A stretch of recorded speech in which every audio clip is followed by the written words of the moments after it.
Olá, meus irmãos e irmãs, estamos chegando para mais uma aula, mais um período aqui do Seminário de Escatologia Bíblica, toda terça-feira, aqui diretamente da Sala de Teologia da ADN, Templo Central. Nós estamos na rua Mário Concato 63, no Vitória Régia, próximo ao box Atacadista.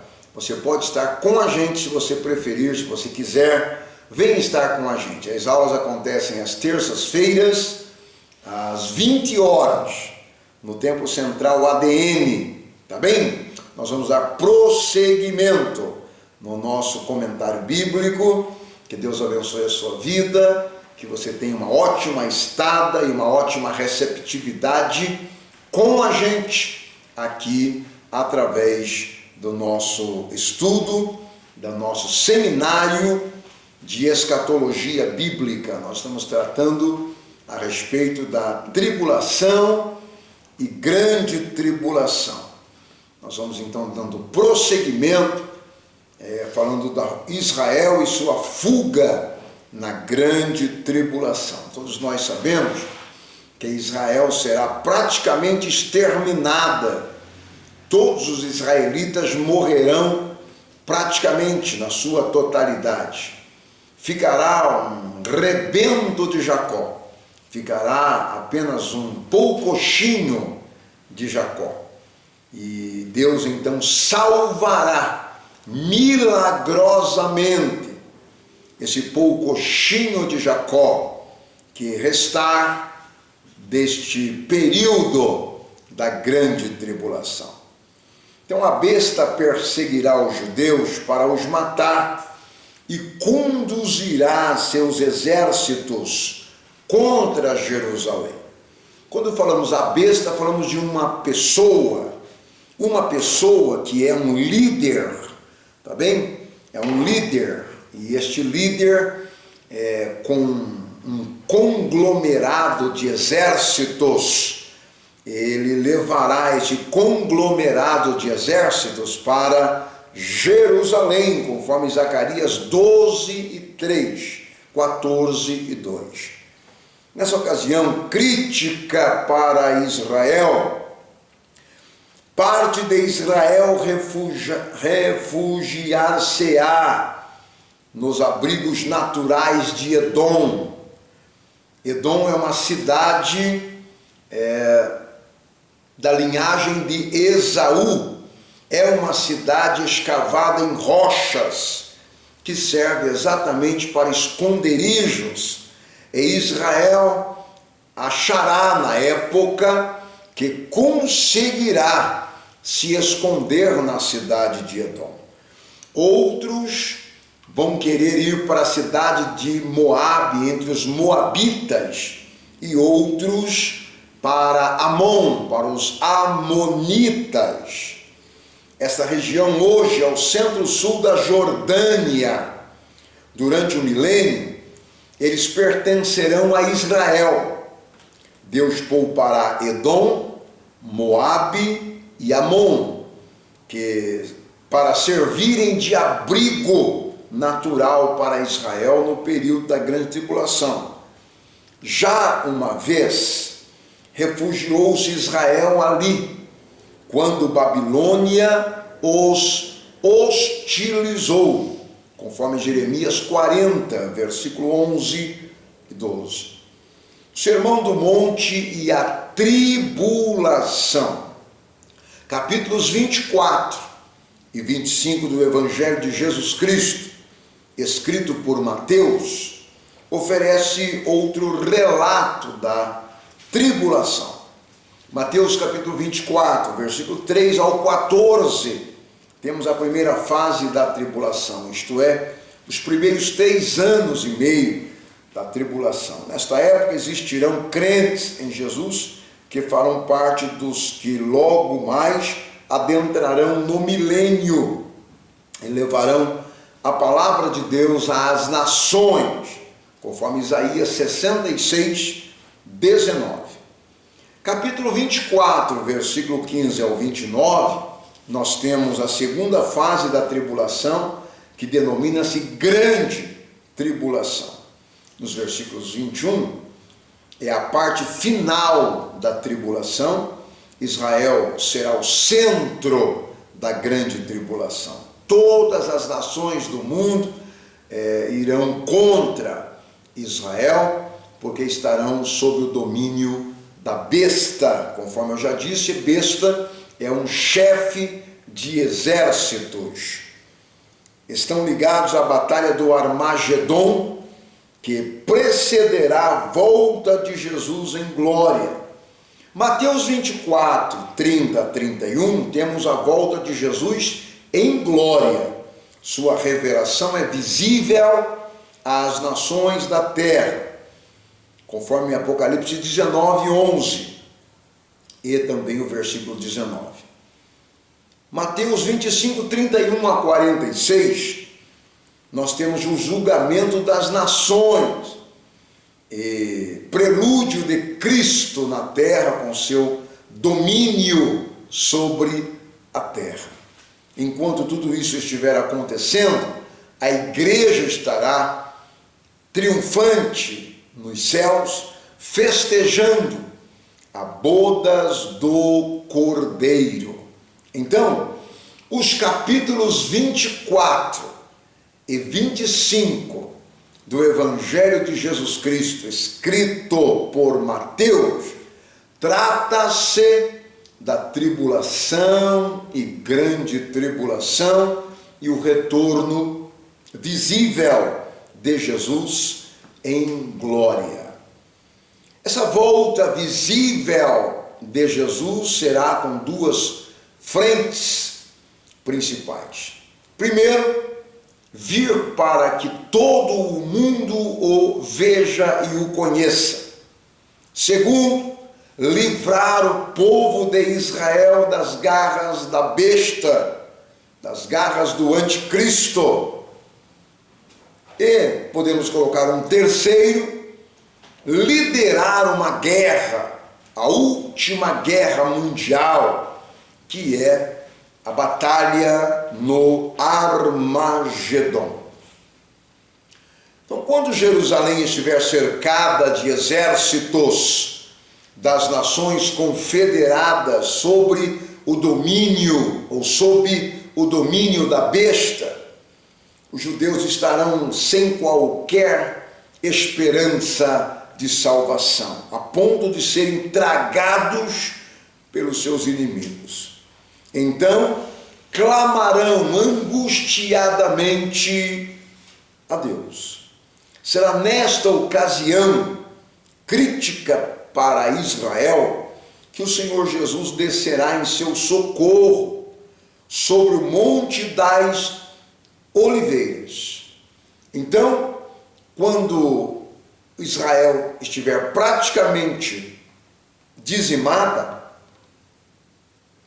praticamente sem população, Israel então clamará ao seu Deus, o Deus de Abraão, de Isaque e de Jacó.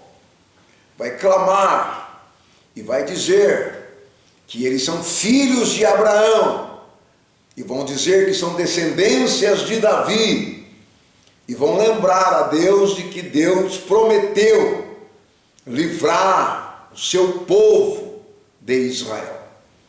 E então Deus ordena que aquele seja o exato momento para Cristo vir com seus santos, também com os anjos, até o Monte das Oliveiras, e desta feita de forma visível, presencial. Primeira vinda, ele virá apenas para a igreja de forma invisível para o mundo. Segunda vinda, ele virá com a igreja triunfante e de forma literal e visível, porque todo olho verá. Será nessa ocasião crítica de Israel que o Senhor Jesus descerá em seu socorro e ele pisará o Monte das Oliveiras. Hoje o Monte das Oliveiras já começou a ter uma rachadura em toda a sua superfície, toda a parte de cima do Monte das Oliveiras, de forma misteriosa, começou uma rachadura lá no Monte das Oliveiras. A profecia diz que o Monte das Oliveiras ele vai abrir e vai passar dentro desta fenda as águas que vêm do limiar do templo e passará por dentro da fenda no Monte das Oliveiras e adentrará o deserto, culminando lá no Mar Morto, onde vai sarar as águas do Mar Morto. E a profecia diz que quando Jesus vier, ele vai pisar exatamente neste local onde o Monte das Oliveiras fizeram uma fenda, uma valeta. Então tudo nos mostra que Cristo já volta, porque o Monte das Oliveiras já começou a abrir de forma natural e misteriosa. Satanás, ele será expulso dos céus. Porque para quem pensa que Satanás tem trono no inferno, ele não é besta. Ele é Satanás, ele é diabo, diabolum. Ele é Apolion. Na verdade, ele é diabo. Porque a palavra diabo significa opositor, mas não é tonto. Não, não é. O apóstolo Paulo diz que nós não devemos ignorar os seus ardis. Você acha que ele vai querer ficar no inferno?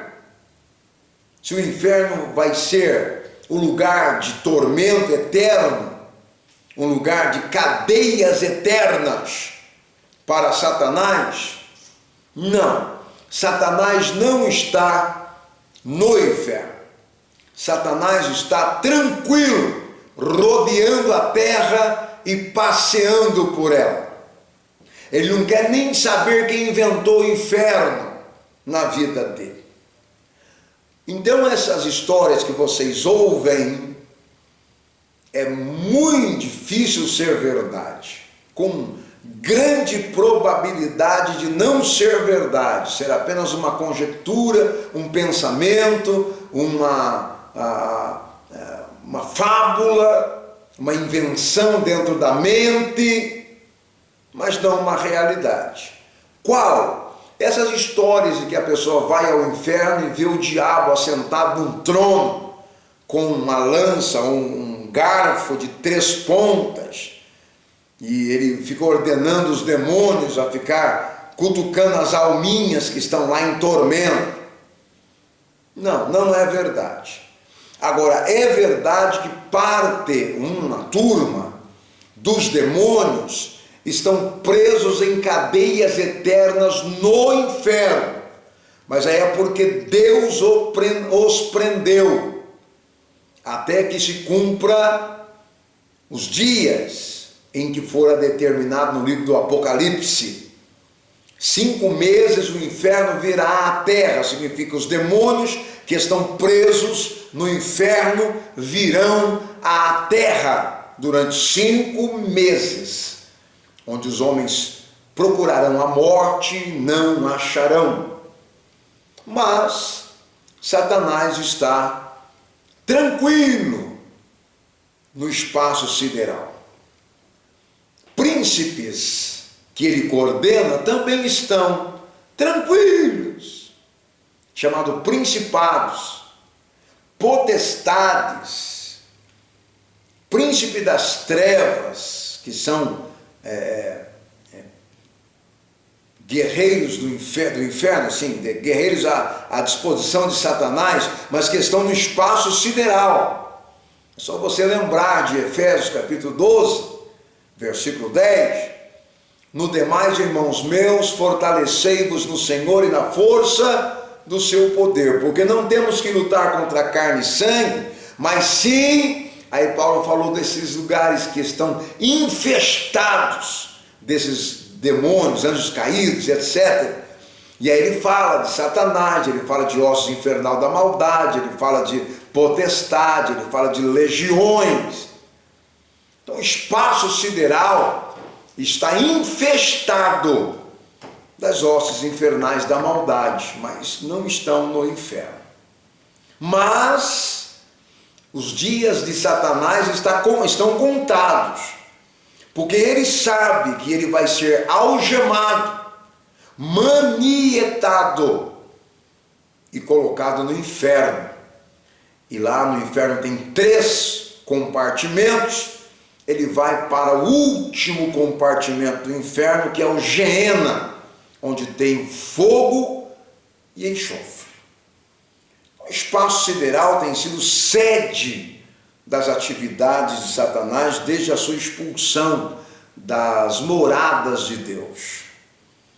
A palavra comércio, escrito lá em Ezequiel 28:16, que no hebraico é recular, significa literalmente tráfico.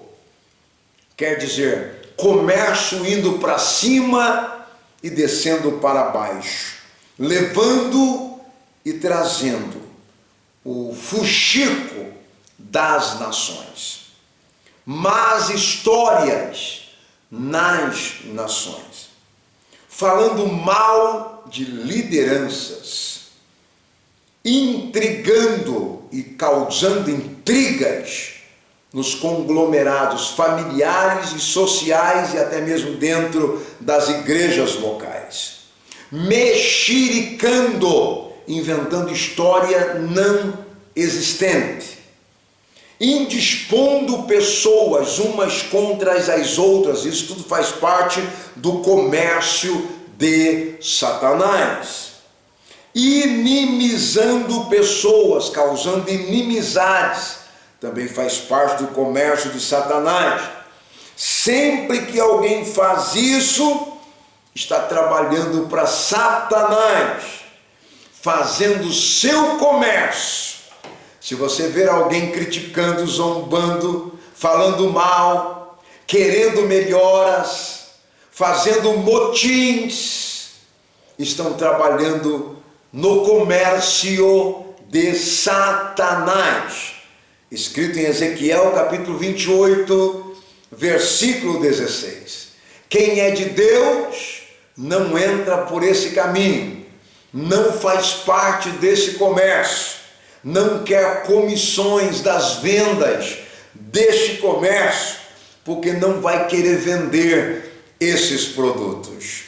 Durante a grande tribulação, Satanás e suas hostes, então vão ser expulsas dos céus.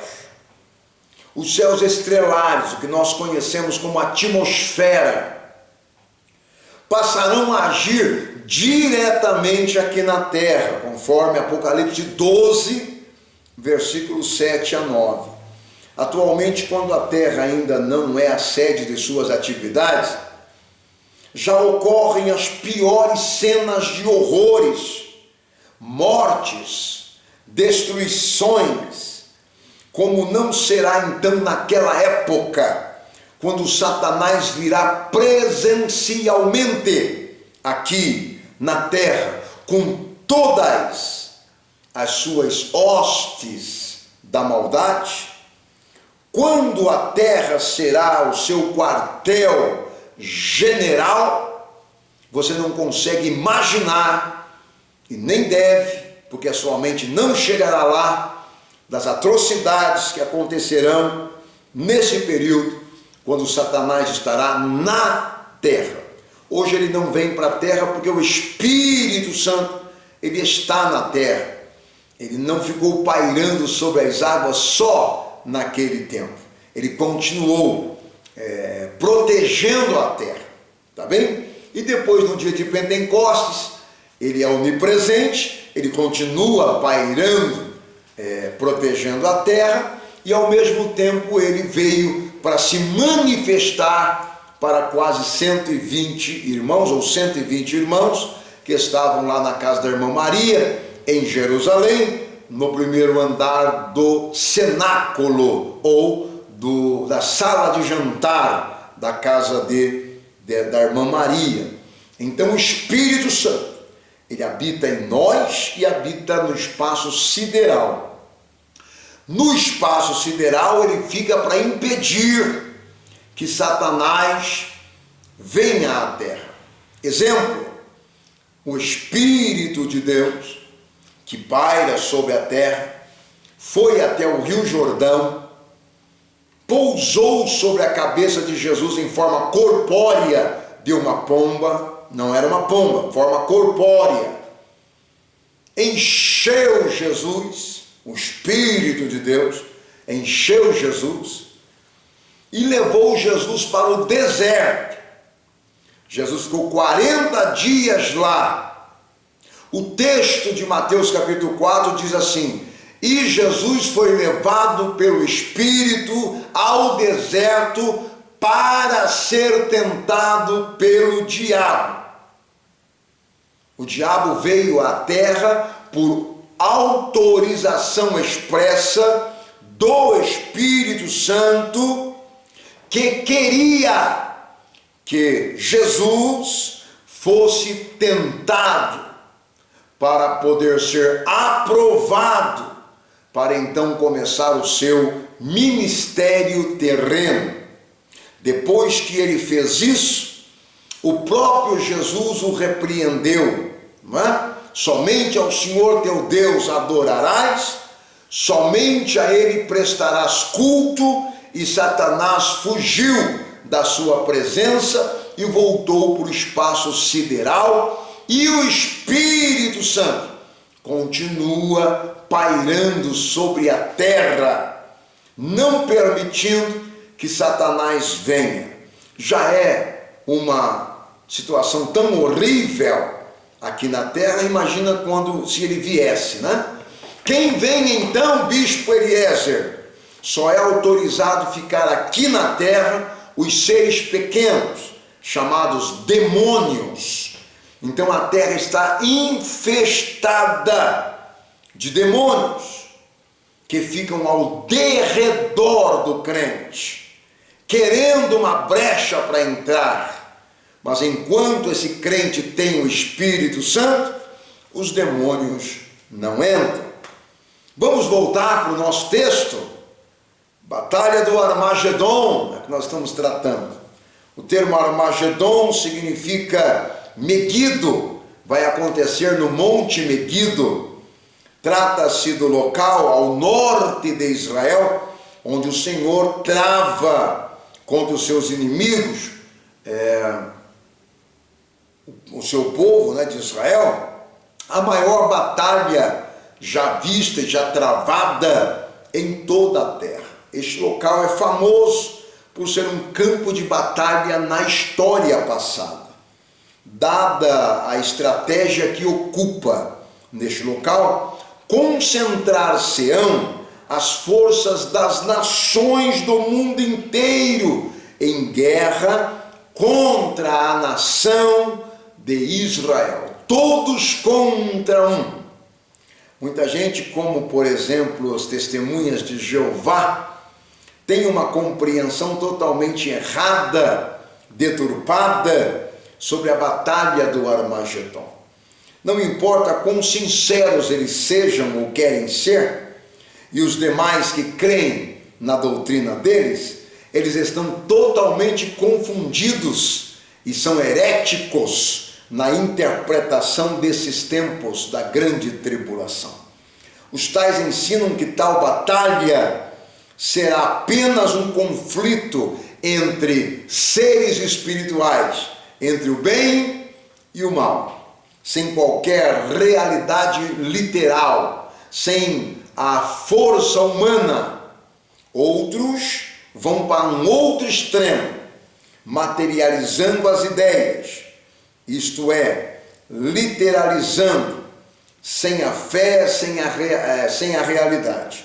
Então, outras religiões acreditam que não terá nenhum domínio espiritual, apenas material, apenas seres humanos.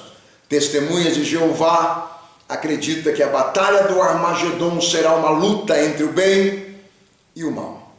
Para nós, especificamente os cristãos, é totalmente absurda a ideia de que alguém se atreva a lutar contra Deus, o Criador do céu e da terra, como se ele fosse um de nós, seres humanos, que pudesse ser alcançado com armas humanas, com canhões, com mísseis. Nesse tempo de apostasia, os homens estarão tão enlouquecidos que farão uma proeza insana, querendo acabar com o povo de Deus e querendo lutar contra o próprio Cristo. Apocalipse 16, 13 a 16. De Armagedon, o anticristo lançará seu ataque contra os judeus, avançará sobre Jerusalém. A batalha não é, em primeiro lugar, um combate pessoal entre os exércitos do mundo sob o domínio da besta e o celestial sob o domínio de Cristo, mas um ataque do exército da besta, visando o extermínio de Israel, o povo judeu. Satanás conhece todos os planos de Deus para com o povo de Israel. Sabe que a nação é nação santa e conhece todo o projeto de Deus para o futuro da nação de Israel. Então o ataque será devastador. Entretanto, Israel vai guerrear bravamente, mesmo tendo baixas no seu exército, não vão baixar a guarda e vão permanentemente estar lutando. A ação divina, destruidora e sobrenatural será repentina com a aparição de Jesus lá em Jerusalém. Causará completo destroço nos exércitos da besta, tanto os ataques sobre Jerusalém, como o grosso das tropas que vem contra Israel e seu material de guerra concentrando lá em Armagedon. O morticínio será incalculável. Livro do profeta Zacarias, capítulo 14 e versículo 16, vem sobre os morticínios que haverão no Armagedon, lá no Monte Megido. A razão do grande morticínio em Armagedon se dará porque as nações se armaram, ou seja, amaram mais o mundo do que a Deus. Então Deus os destruirá. Conforme Isaías 34, 1 a 16, antes de Jesus descer sobre Jerusalém, o Senhor descerá em Edom, no deserto sul de Israel. Isso certamente porque a saber que o remanescente de Israel estará indo para Edom, fugindo para Edom. Enviará então suas tropas para destruir Israel, indo para Edom. E Jesus, na sua volta, primeiramente liquidará essas forças da besta que estão indo lá para Edom para destruir Israel, que se encontram no deserto. Pode ser também que Edom tenha compactuado com o anticristo e traído seus parentes, seus irmãos judeus, para receber uma paga pela informação, conforme até o Isaías 63, 1 a 4. Ao ouvir Jesus, os judeus exclamarão arrependidos e aliviados: bendito o que vem em nome do Senhor. Mateus 23, 38, 39.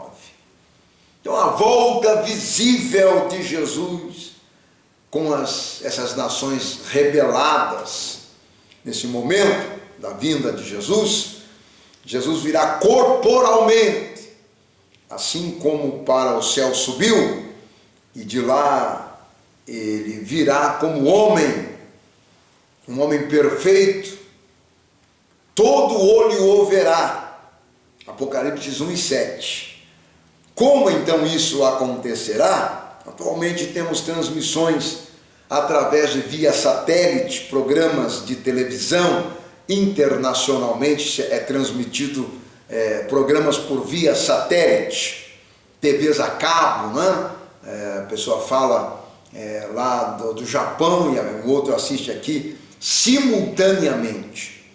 Isso será cada vez mais aperfeiçoado até que se dá esse momento. Deus dispõe de meios sumamente superiores a tudo que o homem idealizar e inventar. O mesmo diz respeito aos corpos das duas testemunhas na praça de Jerusalém, que também todo olho o verá. Quando chegar o momento do retorno visível de Jesus à terra, haverá convulsões em toda a natureza. Lucas 21, 25 a 26. Terá chegado a hora do colapso das nações, amotinadas contra Deus e o seu povo. Nesse momento, a pedra cortada sem auxílio de mãos destruirá os reinos do mundo, o poder gentílico mundial sob o anticristo. Atualmente, nós estamos vendo nações embriagadas sob a influência política e o poder bélico militar.